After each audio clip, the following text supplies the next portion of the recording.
Hello and welcome to Ye Olde Guide, a podcast about the history of the towns and cities of England. My name is Liam McGrath and I'm delighted to be joined by historian Daniel Gooch. Hello Daniel, I gather you've been out travelling around the country researching for future episodes. Where have you been? Unfortunately, my latest trip was cancelled. I was supposed to go to Brighton at the week, but as you might recall, I hurt my ankle at the weekend and it's broken. Oh, no. It's been put off for a couple of weeks. Oh, no. That's terrible news. So, no trip to Brighton. I thought you were going to be giving me all the fun facts about Brighton. Don't worry, I'll be going in a couple of weeks. It's been postponed, not cancelled. That's what we like to hear. It's got Britain's only Grade 1 listed pier, amongst other things. That's fantastic. I mean, there's not much of it left. Is that the one you can still walk on, or the one that's a wreck? The one that's now? a wreck. Okay. Much loved. I won't be going on it then. Not much of it left, unfortunately. Yes, so next episode is going to be Brighton. Normally on Ye Olde Guide, we talk about the history of one town or city in England, and the next one is going to be Brighton, I think, and we've got Southampton coming up soon as well. But today is a special episode about the origins of towns in England, and we felt inspired to do this by some of our recent episodes where we've covered some pretty ancient features of English towns. We went to Colchester a few episodes ago and we spoke about Colchester being the oldest recorded town in England, and we've covered the Roman history of Bath, Chester and Lincoln. And I remember in the Colchester episode we posed the question, well, what came before Colchester, if anything? And that sort of inspired this episode. So Daniel has done loads of research on this. So today we're going to turn the clock back even further. What came before Colchester, the towns we've covered? How far back can we go, considering settlements in England? So let's start, Daniel. What do we even mean by urban life anyway? Let's have some definitions. Yeah, I think we do need to get a bit theoretical first, because we do need to define what we're talking about. Urban life has the potential to be quite a nebulous topic. Yep. First, we are going back very deep in time. We're covering the period from the late Stone Age to the Norman Conquest. So we are going to be quite broad with what we mean by urban life. And we are going to include areas which we might see more as villages or small settlements today. And what I mean by this is really a cluster of permanent homes around a focal point or a set of focal points with some measure of unified government or community, even at the most very basic levels.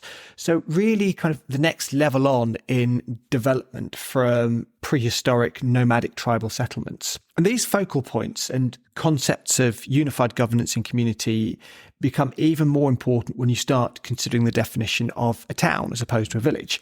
A town is clearly bigger than a village, but it isn't simply defined by population. Legal identity doesn't necessarily come into it either. The two definitions I like to rely on are identified in the Cambridge History of Urban Britain. First, theoretically, a town could be seen as a single area with a distinct socio-economic identity, which really just entails the inhabitants of the town identifying themselves with that town, perhaps as a home, perhaps as a central community, or perhaps just a physical demarcation of difference from those who live elsewhere. The second definition is more practical. A town is a concentrated and permanent area of human settlement, which specifically is non-agricultural, which is to say it's not surviving on its own. It's not a subsistence economy. It's fed primarily by activities from outside the town. That second definition becomes even more important once you get later on in time. But I still think we should keep them both in mind when we're looking at our topic today. I mean, they're both strong definitions and they're identified in the Cambridge History of Urban Britain. And who would argue with that? Let's explore. Let's go right back. What then would you say are the earliest traces of something that's starting to fit this definition of urban life? Okay, we'll start in prehistory, first during the Stone Age. Okay, so just so we're clear, what period of time is covered by the Stone Age? We've all heard of the Stone Age and you hear the term Neolithic. What sort of time are we talking about? Well, the Stone Age is broadly all human history before about 3000 BC. But we often use the term Neolithic, Neo-New Stone Age coming after the Mesolithic Middle Stone Age, to describe the latest part of that period from about 10,000 BC, which is probably what we're most interested in today. Now, this is by definition, before written history. That's what prehistory means. So we really only have archaeology as a source, but fortunately there is still a fair amount to go on. There is some evidence of prehistoric permanent housing near Hawick in Northumbria and Starcar in Yorkshire, both dating from about 10,000 years ago. So definitely within the Neolithic there. Now, we're not talking about towns or even villages at these locations, but during this time after the Ice Age, it is believed people started to develop more of a sense of place, a physical place as representing home. So this gives us gives people this important identification of a place with a settlement. The archaeologist Francis Pryor, he portrays tribal and family identity as being crucial to this. Your settlement is your own little country for your kin, and the earliest origins of division of land into separate tracts of distinct territory. But while this may have been so, people may also not have lived in this permanent housing permanently. They may have lived seasonally between different areas. They might have moved there for grazing land or for mining, for instance. Later, environmental and ecological factors undoubtedly had an influence in forcing people to settle in one place more permanently. His theory is that the encroachment of the North Sea into coastal areas where many people had settled led to really a shrinking of the world around them, and this hurry to establish a fixed demarcated home area in the new areas of habitation. But really the most important factor driving permanent settlement in one place was farming and the domestication of animals, which were first widespread in the Neolithic. This transition from a hunter-gatherer lifestyle to an agricultural lifestyle wasn't immediate. Hunter-gatherers and farmers probably coexisted for a few centuries. But ultimately, once human beings became reliant on farming practices as carried out in one place, we couldn't be nomadic and hunt and gather anymore. Nor could we allow our fixed farming areas and homes to be seen as anyone else's property. That had to become ours and ours alone. Yeah, so you're starting to put boundaries around things at that point. So this period, Britain looked very different. So before around 6,500 BC, Britain was connected to Europe. It was a peninsula of Europe, and it was largely forested. And this process of agriculture was basically a gradual process of clearance, I suppose. So what did people do with the land around their first enclosures? Oh, the archaeological evidence shows that the first known physical enclosures of open land happened along with the start of agriculture and the domestication of animals. But this was not really for permanent domestic settlement, but for what's known as causewayed enclosures. Now, these were large areas of open land enclosed by artificial banks and ditches, really concentric ditches and a raised bank of earth, often on hilltops. If you search on the internet, you can very easily find photos of them. And these were large areas of open land, enclosed by artificial banks, which were religious or ritual monuments, a bit like communal family tombs. They were the first attempt known to physically separate certain areas of land, distinguishing between inside and outside. As basic as that may seem as a concept, it was very important at the time because it's the first evidence we have for prehistoric people regarding physical spaces as having a spiritual as well as a purely agricultural and practical focus. Yeah, and that has to bring you on, I suppose, to Stonehenge. There has been continuous settlement in the area of Stonehenge for, I think, about 10, 11,000 years. Amesbury nearby is, I think, in the Guinness Book of Records now, if you include Amesbury in the Stonehenge area, for being the longest continuously settled settlement in British history. But if you think about Stonehenge itself, it is the most famous ancient monument, and it does sit at the centre of a much wider prehistoric landscape, which wasn't just about permanent settlement. This landscape did include a causewayed enclosure, but it wasn't in any real sense a town or a village. Although there is one exception to this. Causewayed enclosures, well, they weren't really permanent settlements. There is one at Freston in Suffolk, which had a longhouse inside it, which may quite uniquely have indicated permanent settlement there. But this really was an exception. There's no real evidence of meaningful permanent settlement in excavations within causewayed enclosures elsewhere, and they were more likely to be used as religious centres, meeting areas for different communities, possibly seasonal markets. But nonetheless, while causewayed enclosures were not generally used for permanent settlement, they were still this important early development in the separation of private and public space, the first permanent demarcation of specific areas of land. And there is evidence through archaeological finds of arrowheads that some were even attached. So they probably had some kind of tribal importance as your own distinct tribal physical space. Yeah, I mean, some of these concepts are really quite remarkable. They seem almost alien to us, such a profound concept of marking your space and being in or outside. So we've had the first examples of people living communally in fixed areas and shaping the land around them. But what were the first settlements that would be recognisable as at least villages? If we're talking about the very earliest kinds of proto-village, by our definition we came to earlier, there is a very, very well-preserved example in Skara Brae on Orkney, on the mainland island of Orkney. Yeah. This is the best-preserved Stone Age settlement really in the whole of Europe. It was occupied for about 700 years, from 3180 BC, and it's a cluster of 10 permanent houses, which house no more than probably 50 people, in one single area, one single permanent settlement.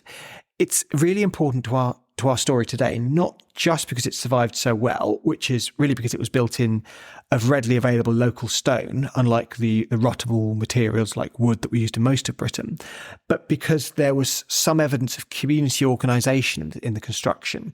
There was a sewer system that was linked to toilets and drains in each house. So clearly this isn't anything in the way of planning or civic facilities you'd associate with a town or village later on. There was still some definite evidence of communally organised living going on in Skara Brae. I'd like to think if I was a Neolithic community leader, I'd have insisted on sewers and toilets. Have you been to Skara Brae? No, I haven't. I've seen lots of photos and videos of it in documentaries, but never had the opportunity to go. One day, definitely. I've never quite made it. No, it's a long old way. Closest I've been is Wick, but it's still a fair way from there. That's still a very long way. So that's in very good condition. It's a UNESCO World Heritage Site, but part of a wider one in the Orkney Islands. And I think it was uncovered by a storm in 1850. I don't know if that's partly why it was preserved so well. It was covered up, so that might explain some of it, as well, of course, as it being made of stone. So let's move on to the next age of prehistory, the Bronze Age. What kind of settlements do we find in the Bronze Age? The Bronze Age, which lasted from about 3,300 to 1200 BC, so kind of started on the cusp of Skara Brae settlement. Yeah. In the Bronze Age, the earliest confirmed Bronze Age groups of houses we have in Britain are at Must Farm in Peterborough, which was excavated not that long ago, and Grimspound on Dartmoor, which is managed by English Heritage and can be visited today. Must Farm was inhabited up to about 1000 BC, and it's especially valuable because it was preserved in an instant as it burned down in a massive fire. So it's been described as like an early Pompeii, really, Britain's early Pompeii. It was still a very, very small settlement. Only 4 houses have been uncovered, though it's likely there were more that hadn't been survived or hadn't been found. But while it was small, it still does reflect an important change in the ways of living, with groups of people in clusters of permanent housing. And most importantly for us, it again shows evidence of communal building, in this case with all the houses constructed on wooden posts above the water and linked and surrounded by wooden walkways. As well as these, there's other evidence of more small village-like settlements across the country. There's one example in Routor on Bodmin Moor that was considerably larger than Must Farm and probably home to about 200 people. And finally, on the Bronze Age, there was also further development of field systems. There was woodland clearances and more of this fencing off of parcels of land around the end of the 3rd millennium BC as farming areas just became busier. Now, some of these Bronze Age field systems remain today. They mainly remain in inaccessible areas that haven't been farmed and destroyed much since. A very good example you can see today is the Reeves, which is a 39 square mile area of long, straight stone walls dividing the land into narrow strips that originally had houses next to them. And you can still see these in Dartmoor, the Dartmoor Reeves. That's incredible. The final period of prehistory is the Iron Age. Did we see further expansion of settlements and urban life? Yep, definitely. Once you get into the Iron Age, this last period of British prehistory before the Romans started recording history in Britain, you definitely start to see bigger settlements. One of these settlements has been found at Godney near Glastonbury, and it comprised about 90 houses on a man-made island, which was about a hectare in area. Now, this settlement, Glastonbury Lake Village, as it's been called, has been called the best preserved prehistoric village ever found in Britain. It was occupied from about 250 to 50 BC, and it's typical of many Iron Age settlements in as much as it was built near wetlands, which quite clearly provided protection from outside forces, but also provided plentiful food and resources, and also made it easier to travel around because you could travel around by boat at a time when travelling by land would not have been very easy. But the most lasting impact of the Iron Age on the British landscape was probably hillforts, which exist plentifully all over Britain today.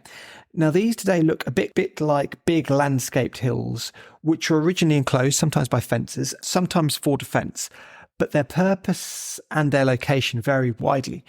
There were over 3,000 of these hill forts in Britain today, so plenty that you'll be able to find. So there are far too many to talk about all of them, but we'll pick one very famous example, Old Sarum in Salisbury, the original settlement of Salisbury, which you can still see. I think that's also managed by English Heritage, but it also saw use for centuries after the Iron Age as specifically its own enclosed town. It was built on by the Romans, and then a later medieval castle was added to a motte in the middle of the hill fort, and a cathedral was added again in the enclosed area of the hill fort itself, and it continued to be occupied as an important stronghold well into the Middle Ages. If you go to Salisbury Cathedral, you can see a really fantastic model of how it might have looked in the 12th century, and you can see in this model it really does have the appearance of a full-scale town, walled and heavily defended. You can also see the picture on the internet. But Old Sarum continued to be a town of sorts later on because it gave its name to an infamous rotten borough. A rotten borough was a parliamentary constituency before parliamentary reform, which was really held in the pocket of its landowner, because Old Sarum had its own MP well into the 19th century, who was elected really at the whim of the owner of the land, even when no one lived there. It only had 11 registered voters in 1831, so wasn't particularly representative of the general populace, to say the least. Now, for our purposes, we're probably quite interested in what these hill forts were built and used for. Theories range from them being used for seasonal meeting, defence, simply displays of status. But while some people may have lived in them, I don't think they were in themselves major urban settlements in the Iron Age. But nonetheless, some did have roundhouses, even roads and outbuildings inside. So there was at least a degree of occupation and municipal organisation. What is most interesting about Iron Age settlements is the emergence of what Romans called oppida, which we'll remember from our Latin classes at school is Latin for towns itself. These were really centres for Celtic tribes, more spread out and rural than anything we or even the Romans would know as a town. They weren't tight houses around streets, but more kind of a collection of several diffuse villages within one large fortified area. One oppidum existed in Colchester, the capital of the Trinovantes tribe, and the earthworks from these still existing can be seen today, as we discussed in our Colchester episode. They were discussed on that episode, and I would recommend listening to that episode and visiting Colchester. And we've reached really the point now, a key moment in the history of these islands, which was the Roman conquest of Britain, which started in AD 43. What did this mean for urban life? Yeah, things are starting to pick up now because the Romans made by far the most significant advances to that point in the development of urban life in Britain. First, they divided Britain into what they were called civitates or civitates, and depending on your pronunciation, these were towns centred broadly on the territories occupied by the existing Celtic tribes, and they acted as the capital of those territories. These civitates had the first examples in Britain of proper, meaningful municipal government and organisation. They're actually self-governed by the Celts and administered by Celtic aristocracy via a town council. A curia was an elected magistrate, but supervised by the Roman administration and obliged to pay Roman tax, which was famously a fact that led to the revolt by Boudicca. They were, I think it's fair to say, the first proper towns in Britain. There were about 16 or 17 of these civitates in Roman Britain. For some, the evidence isn't particularly clear.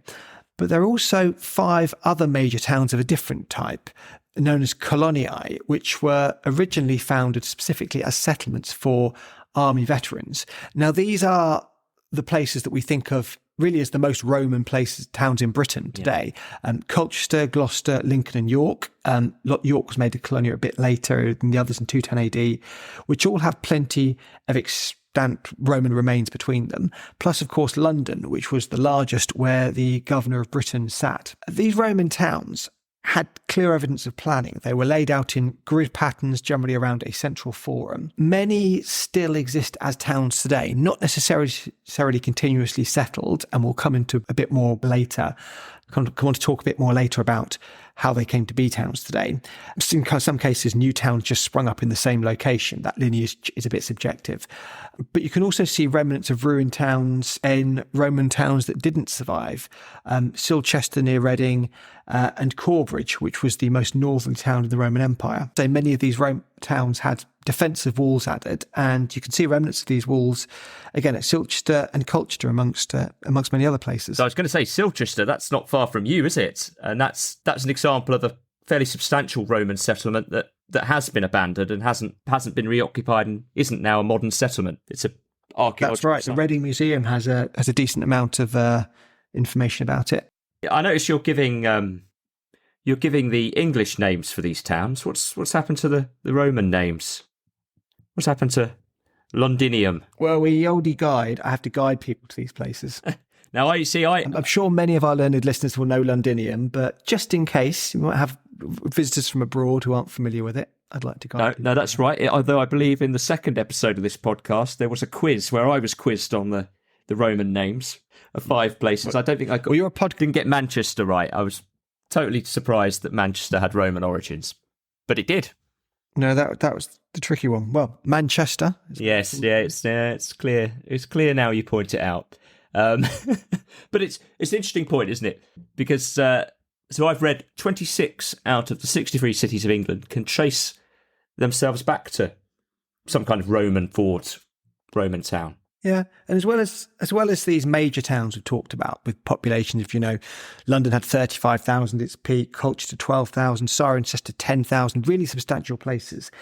There were also lots of smaller settlements, industrial centres dotted around the country, and we've talked about some of those in some of our other episodes. So although nothing like as urbanised as it is today, this is really the first time when you start to see a real urban life, an urban community life in Britain. Yeah, that makes sense. So the Romans left. The end of Roman rule came in the 4th century AD, and then we entered a period known as the Dark Ages. And I know there's some debate about how much society actually regressed in this period, but what did it mean for these Roman towns? Well, the concept of the civitates did survive as a set of distinct tribal groupings after the Romans left Britain. But while some Roman towns remained occupied, a lot of them were abandoned, and Britain certainly became less urbanised after that point. Yeah.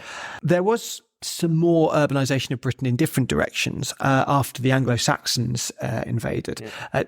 We should probably give an overview of Saxon settlements in roughly chronological order. As an overview, they were certainly less developed first than Roman settlements. The leading theory of why is because the invading Saxon forces were very disparate. They were from different regions of Northern Europe with no central coordination or overarching plan of settlement like the Romans had. It took hundreds of years for Saxon settlers to even coalesce into kingdoms and then into one unified country of England. And this really meant they couldn't take over the complex administration of Roman urban networks, even though some of the infrastructure was there for them. What they did use Roman infrastructure for first was, in some cases, fortifications. There wasn't really a seamless transition from Roman to Saxon towns. And this is where the competition between Ipswich and Colchester over which is the oldest town in England derives from. Ipswich was broadly the first English town built by Anglo-Saxons and continuously settled, but Colchester was built by Romans in the old Roman city, probably not continuously occupied in the same way. Once Saxons did start to form proper towns, though, there were a couple of important and distinct types. The first, the most well-known, were burghs, which is where we get the suffix on town names burghs from. These were fortified towns which helped to unify the population in defence. The people living nearby were expected to fight for the burgh's defences, so had to maintain connections, a real feeling of connection to it. The populations were still small, though, and they mostly retained a very rural feel. If you want a good example of one of these now, Wallingford in Oxfordshire, again, not far from me, has a great example of a Saxon burgh retaining its street plan today. As well as burghs, the other main kind of town was a wic. These were trading or service towns, often built along rivers, by roads or by the sea. And the word still lives on in the names of towns like Ipswich or Norwich. Oh. Are you cheering Ipswich or Norwich? I'm cheering Ipswich. Both? Both. Well, we'll talk more about Ipswich because that was very important in Saxon England. There were 4 internationally trading wics in Saxon England. You had Ipswich, Hamwick, which was Southampton, York and London. Many of these wics were early port towns and formed part of a post-Roman rebirth of urbanism to extent. The most important of them was certainly Ipswich, at least at first, which grew from a small village, and Southampton, which both traded extensively with Europe. There was some element of new planning of the streets in these wics. Particularly, you can see this in Ipswich, which may today have the oldest post-Roman street layout in the whole of Europe. Wics were mainly developed for trading, but later burghs developed inland as more fortified towns where trading could also take place. As we said, Roman infrastructure was used in some places for these, but in many cases the towns were newly founded just for the sake of convenience, for example, where boats could land easily. Okay. And we should talk about what happened later on, because the Saxon market towns did start to decline a bit in relation to other settlements like Winchester and some of the old Roman towns like Exeter and Bath, which just started to be reoccupied and refortified.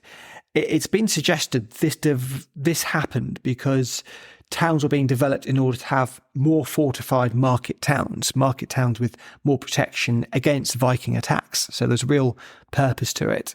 Well, that makes sense. So there's an interesting question here of why abandoned Roman settlements were reoccupied. This probably happened because although they were no longer recognisable as towns in the same way, they were still some of the most significant man-made entities in the country, most developed pieces of infrastructure in the country. So they would have just been an obvious place to start with a project of revival and fortification. So after the Saxons, we have the Norman Conquest. So I think that's probably where we should wrap up. What was the situation at the time of just after the Norman Conquest? Yeah, we should look at the urban makeup of Britain at that point. It was still a very rural place, as it would continue to be for centuries. By 1086, 20 years after the Norman Conquest, no more than 10% of the population under Norman control lived in urban areas. In the Domesday Book, nearly all of the 13,000 settlements mentioned, and remember that some regions were completely omitted from the Domesday Book, were tiny proto-villages or hamlets. Only 112 were called burghs or towns, but even these were tiny by modern standards. I think if you try and get into the experience of life back then, there hadn't been all that much change in people's daily living environments, probably since the Bronze Age, when people started to cluster together in permanent settlements. Your world is probably waking up every day in completely green, rural surroundings, the same few houses and their inhabitants around you, little else but farmland, rarely, if ever, travelling to major settlements. But we end up in northern Britain, and we have got some sizable towns. They're smaller than they were in the Roman period. London's declined in size to population of 18,000. Winchester, the old capital, 8,000. So they've shrunk in size. The Roman towns seem to have been the beginning of what we can call definitive towns. I think we're really clear on that. Colchester, definitely a town. So I'll ask you a difficult question. I know it's not easy, but you've spoken about, coming through the Stone Age, Skara Brae. You spoke about the Bronze Age houses, the Iron Age hill forts, and the Celtic oppida. But we all agree the Romans maintained what we can definitively describe as towns. But before the Romans, what would you consider the oldest towns? Very difficult to measure, of course, because at what point does it become a town? But the Guinness Book of Records actually kind of answers this for us. It says that Amesbury, which you mentioned earlier, if you include the area of Stonehenge, is the oldest continuous settlement in Britain, going back to 8820 BC, for which there's evidence. Previously, it was Thatcham in Berkshire, again, not far from where I am. But yeah, recently Amesbury has taken the title. I mean, if you're talking about the oldest towns, I think for something that's really recognisable as a town, you can't really go much beyond Colchester's and Ipswich's competing claims. Yeah. But for something that is recognisable as a settlement, a cluster of houses around a focal point, to go back to our previous definition, I think you're looking at probably Amesbury. Okay. Well, that's very interesting. Well, look, Daniel, thank you. I think that was an absolutely fascinating guide to the origins of towns, a bit different from what we usually do, so it was really enjoyable. And if you have enjoyed this episode, do check out our guides that we've mentioned to Colchester, Bath, Lincoln, Chester, some really old places we've visited, and indeed all the guides. Our last guide was Stoke-on-Trent, which is very definitely not ancient, but all very interesting. You can find all these episodes at our website, yeoldeguide.com. And, of course, on any podcast directory. We would love it if you could leave us ratings or reviews on Apple and Spotify or wherever you get your podcasts. And we'd be very grateful for any feedback on this episode. Visit yeoldeguide.com to get in touch. Thank you for listening. Yeah, thank you very much.